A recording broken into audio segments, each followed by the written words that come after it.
मैं समय हूं और आज महाभारत की अमर कथा सुनाने जा रहा हूं। यह महाभारत केवल भरतवंश की कोई सीधी सादी युद्ध कथा नहीं है। यह कथा है भारतीय संस्कृति के उतार चढ़ाव की।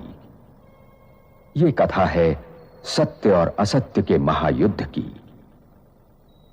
यह कथा है अंधेरे से जूझने वाले उजाले की।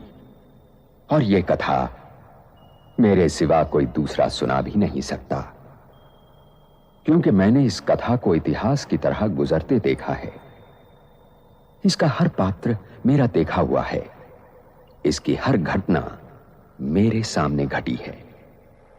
मैं ही दुर्योधन हूं, मैं ही अर्जुन और मैं ही कुरुक्षेत्र।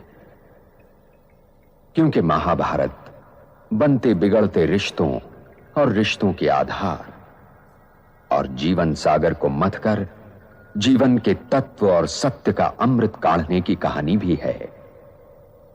और यह लड़ाई हर युग को अपने अपने कुरुक्षेत्र में लड़नी पड़ती है, क्योंकि हर युग के सत्य को वर्तमान असत्य से जूझना पड़ता है। और जब तक मैं हूं, यह महायुद्ध चलता रहेगा और मेरा कोई अंत नहीं।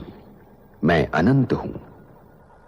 इसीलिए यह आवश्यक है कि हर वर्तमान इस कहानी को सुने और गुने, ताकि वो भविष्य के लिए तैयार हो सके।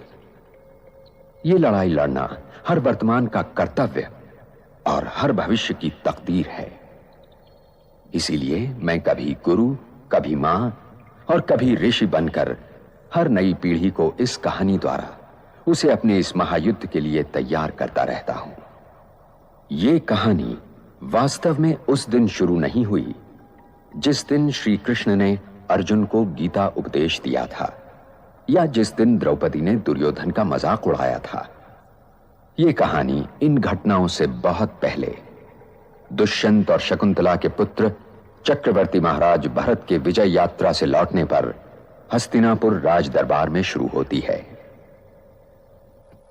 दिग्विजय चक्रवर्ती महाराज की जय। दिग्विजय।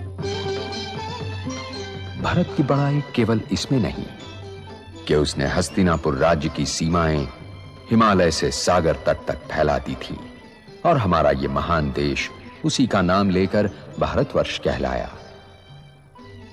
महाराज भरत की बड़ाई इसमें भी है कि उन्होंने ठीक अपने राज